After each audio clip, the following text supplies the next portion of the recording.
Greetings, kids and nerds, I'm White Universe and I'm White and Nerdy, and welcome to the YouTube subscriber poll time, where this one had the most amount of votes. As far as I can call, this is the one that had the most amount of votes on it. So guys, thank you so much. And like I said in that poll, and I'm going to say it here on camera, yes, that was the final one for this year, because I have other things that I'm going to be working on. I have Lazy Wing starting right as of next month. Not all September into October, not that long, but from like the last week of September until basically the ending of October. And then I have a few videos in November up until my Christmas theme review starts, and then the top 10s of the list starts. So it's gonna be all hectic for me, to go back and do these things with. And don't worry, I will conquer and tackle everything else on myself in between. If I do another poll, then that would be me, but I'm calling it right now that this is the last one. And I like doing these because it helps me kind of like get video done that I see in either my DVD or comic book collection, and having you guys be involved is always awesome, and you guys are just awesome in general, so thank you so much. But the one that won the most votes of the YouTube subscriber poll for August is Ben 10. This is season 4. Why not review the season at the total? I wouldn't do that anyway. If I owned it, I would go like season 1, then season 2, then season 3, then season 4. But this is kind of the same deal with Power Rangers, why I skip around from season to season. So this might be an incoming gag for this channel, because I don't own season 1, 2, and 3. I just own season 4. See, Ben 10 was a successful series that started in 2005 and ran until 2007, early 2008, before it ended, before Ben 10 Alien Force and Ultimate Alien kicked off. And definitely with season 4, you can see that it was kind of going down in budget-wise in value, because this only had 10 episodes, with the second disc being loaded with bonus features. So, yeah, kind of you can see where the change and shift goes in here. But, like, excuse me, but I really do like Ben 10 Alien Force and Ultimate Alien a lot more than Ben 10, the original series, but we'll get into that if I ever review Alien Force and Ultimate Alien. So let's take a look and a quick glance at Ben 10 and kind of catch everybody up to speed about what Ben 10 is really about, and I'll just do an overview over the series. I'll give you my personal opinion, the good, the bad, and just some in-between stuff. So let's check out Ben 10. Ben 10 is about a young boy, Benjamin Tennyson, who just so happens to stumble across an alien device known as the Army Trick that allows him to change into 10 various superheroes. But he's not saving the world by himself. He's saving the world with his awesome Grandpa Matt, and his cousin Gwen. But Ben is mostly doing all the heavy lifting and all the hard work for the majority of the series. And at Ben's disposal, he had 10 different superheroes that he can use. Well, actually more than 10, the more that the series goes down, as some aliens are replaced or some are just added on. But a majority of Ben 10 is mostly focused on his main enemy, Vilgax, who happens to want the Army Tricks in order for himself to take over the world, with Ben stopping him at every given point he can get. And I love the fact that it's just a 10-year-old boy, and he's going through all of this stuff just to save the entire world, but he doesn't feel the weight upon his shoulders because he's just enjoying being a superhero. I think that the team behind Ben 10, in Ultimate Alien and in Alien Force, they kind of established that he doesn't like the weight on his shoulders of being a superhero 24/7, and that he wishes that he could have this normal life, and that he can have everything just given to him, basically. As older Ben feels a lot like Spider-Man, and that is awesome in itself. But with younger Ben, and this is a great comparison, I'll talk about the comic book comparison later, and where you can find an awesome video discussion about it. But younger Ben feels a lot like Shazam or Captain Marvel, because remember with Captain Marvel that it's the aesthetic of that he is a kid that can become a superhero, and Ben 10 is a lot of that, where you can really feel like he's a kid who had to save the world, the entire weight is on his shoulders, but he's gonna have some fun while saving the entire world.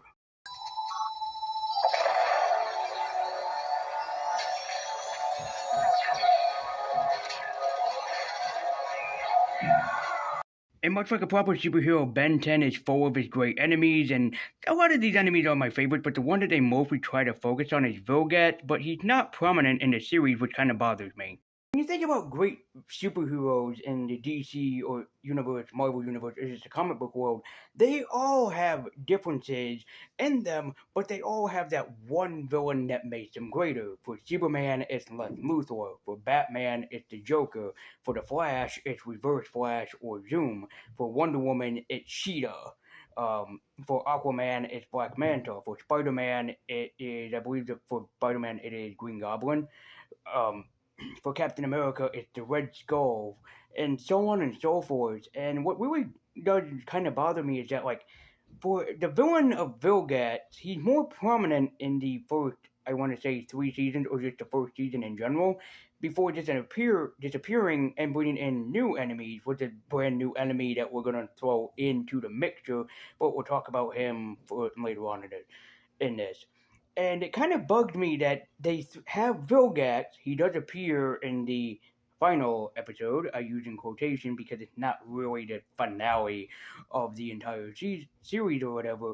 But it does kind of just bother me a little bit that, like, okay, you can have different enemies for a hero, but you want to always bring back you always want to bring that famous one back in order to kind of give people that factor of just how terrifying of a villain that Vilgax is, and season 4 just doesn't do that. There is that wonderful mixture that, the hero had different villains rather than just one, and that's great and everything, but without Vilgax being the central focal piece, it kind of loses focus on who's the real villain.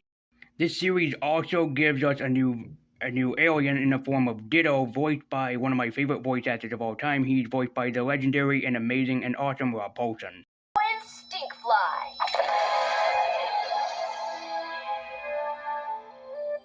Another alien? Okay, so let's see what you can do. And also, similar to a comic book, Ben 10 has a lot of weird episodes where something happens to one of the characters and they have to try to figure out how to reverse what happened to the character, and that's pretty cool and everything. Because the name of the game is variety, and when variety is the name of the game, you gotta try to find out how you can entertain your audience every single day of the week by bringing something new to the table. And Ben 10 is a great example of how to do things in a different light, and also trying to do it well, or try to do it as well or as different as you can by making it different and keeping your audience enticed. TV knows this, that they always have to change the formula every time that they do a new episode. Movies too in general, where movies are kind of like, okay, do we want to continue this formula?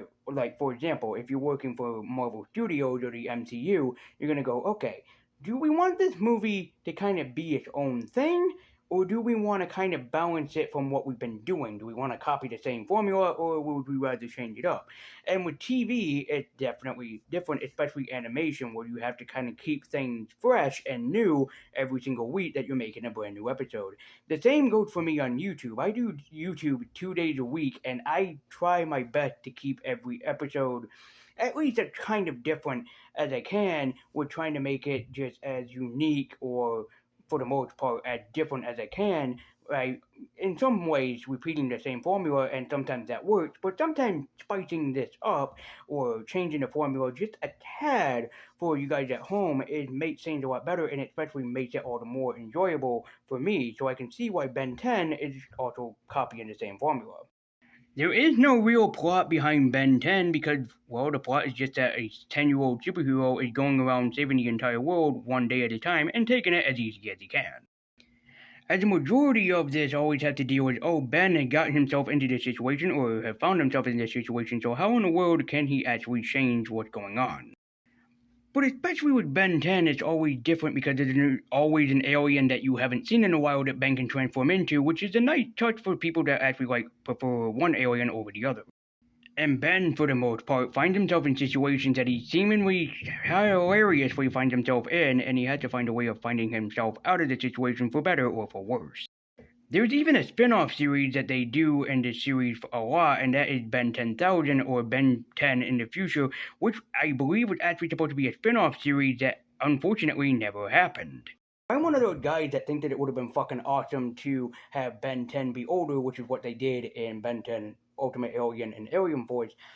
But here's the problem with why they decided not to do it, because if you remember, after Ben 10 Alien Force and Ultimate Alien, they turned Ben back into a young adult or young teenager again.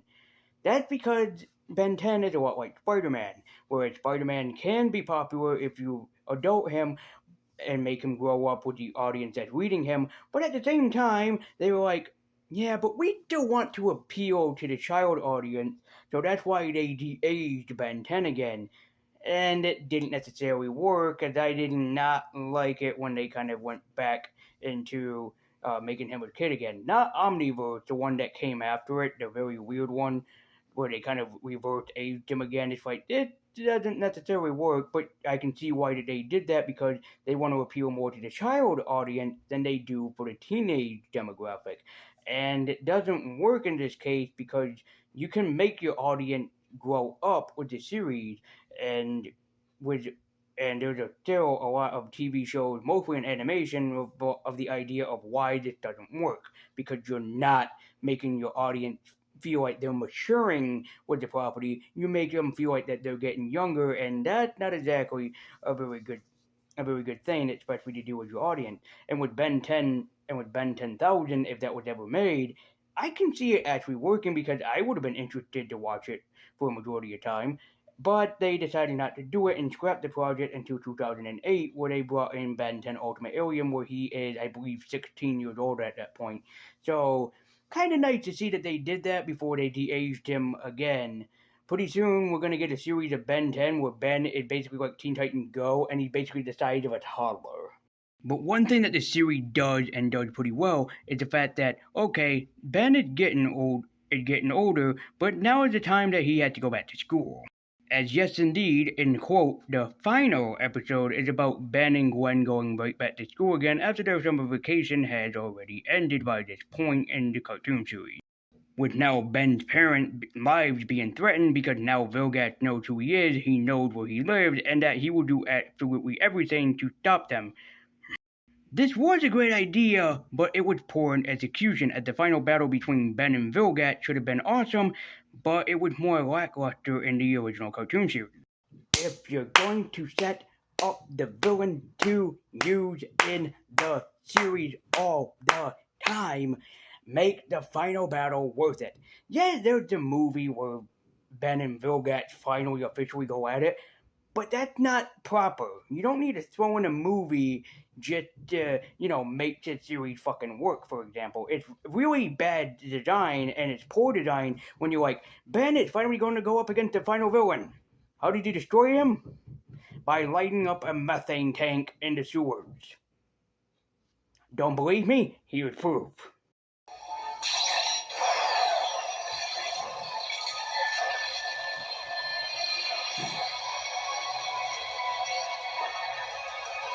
I feel like quoting Barney from Simpsons going, that is the villain that you set up in this movie? Or the TV show? Worst TV show ever.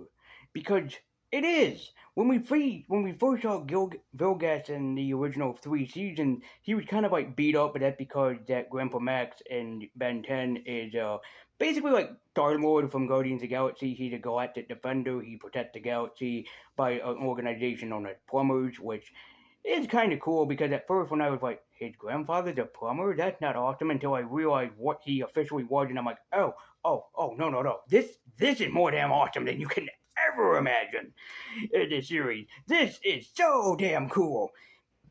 And also for Gwen, she gains magical abilities. In fact, when she first gains magical abilities, she goes under a persona known as Lucky Girl. Yeah, this series is weird for me to reference that, and if you don't believe me, go ahead and Google it. Ben 10 Lucky Girl. Yeah, but actually, not just because that she can use magical abilities, we actually find out in either Ben 10 Alien Force or Ultimate Alien that Gwen is actually an alien. Because Grandpa Max married an alien, and he fucked an alien, and then he had an alien, I think, daughter or son, and then that all happened. Yeah. This is a very weird series that I can talk about on this channel, but this goes to show you how much that I love my job on YouTube. Is that I'm an entertainer, I'm a YouTube critic, and yeah, I can talk about the weirdest fucking series, and yet people will still watch this and be like, that sounds awesome. Where can I find this? Or that is my nostalgia, and I'm totally 110% behind this. So the series actually was supposed to end with 52 episodes, but then they realized that had enough in the budget for 2 more episodes, which doesn't do well for the series. Truthfully, like the final 2 episodes, Ben 10 versus the negative 10, is kind of the weaker of the bunch. I mean, Ben just saved the world, and the entire world now realizes that Ben 10 is actually all 10 heroes, or more heroes, that he can actually change into. This is a great way for you to end off the series. Have him basically be well known and be recognized by his friends and everybody that he is actually a superhero. But then they decided to ruin it. They try to do their best with these last 2 episodes, but really it does fall apart rather quickly. Instead of helping the series, it kind of hinders it in a way by having this be the final episode. I'll admit it's cool to give Ben 10 his own like Injustice League or Crime Syndicate where he has to go up against every single villain that he's fought in the past, team up together. It's pretty nice. The problem is why they teamed up because of this asshole, known only as the Forever King, who happened to make his only appearance, I believe, just in season 4, and he's the enemy. This is where we find out that actually the Forever King was actually an ex-plumber who got in trouble by selling illegal arms to illegal dealers and using them for illegal reasons. Hey, remember when this series was about a giant green alien going after a young boy and basically threatening his life because how dare he touch his precious Omnitrix that he was going to use to take over the world, where Ben would basically use the Omnitrix to save the world, and that he was the most giant threat throughout the entire series? Yeah, me too. Was where we got to show you that the ending 2 episodes, while kind of good in setup, were worthless in fucking execution. While a great idea for a villain for Ben 10, the series did not do a good job at making it be a payoff because the payoff is really dumb. But I will admit, the final episode and the final brawl with every one of the villains and also the heroes was pretty damn awesome with how they try to manage it and do it well. But as a final episode, it just doesn't work, and for a season finale, it really did not do it justice for the entire series as a whole. So, is Ben 10 season 4 a bad season? Sort of. There's a majority of episodes that work about like between 4 to 6 episodes. I wouldn't say 5. I would just roughly just say like between 4 and 6 episodes that work in season 4. And the introduction of Ditto was absolutely wonderful. But we didn't see him much in the series. Only 3 episodes we actually saw him in. We saw Ben's other aliens, the Classic 10, a lot more than, or Classic 9, I should say. We'll get into that if I ever review the other seasons. But as a total, season 4 is not the best season. It had some great episodes in it, but it really had the worst payoff in history. Some of the better episodes, I'm just going to look at the episode guys here. Some of the better episodes are actually Divided We Stand, Don't Divided We Stand, Big Fat Alien Wedding, Ben 4 Good Buddy, Ready to Rumble, Ken 10, this is the Ben 10,000 episode, and yeah, that's basically about it for me, in my own personal opinion.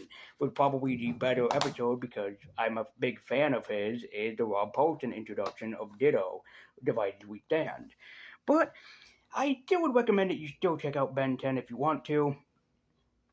But don't start with season 4. Go all the way back to season 1 and then walk down to this episode. But you could skip season 4, truthfully, and it wouldn't really matter much. As season 4, in my opinion, is the weakest of the bunch, so I would still recommend it to you geeks and nerds to check out, but I wouldn't hold your breath and being like, is this the best season ever? No. But is it worth watching? I would say yes and no, because a lot of the episodes are good, but the ending episode and ending payoff of the episode is not the best, but still worth checking out if you want a good series to check out for yourself or for your child. Give the series a watch because it's pretty damn good.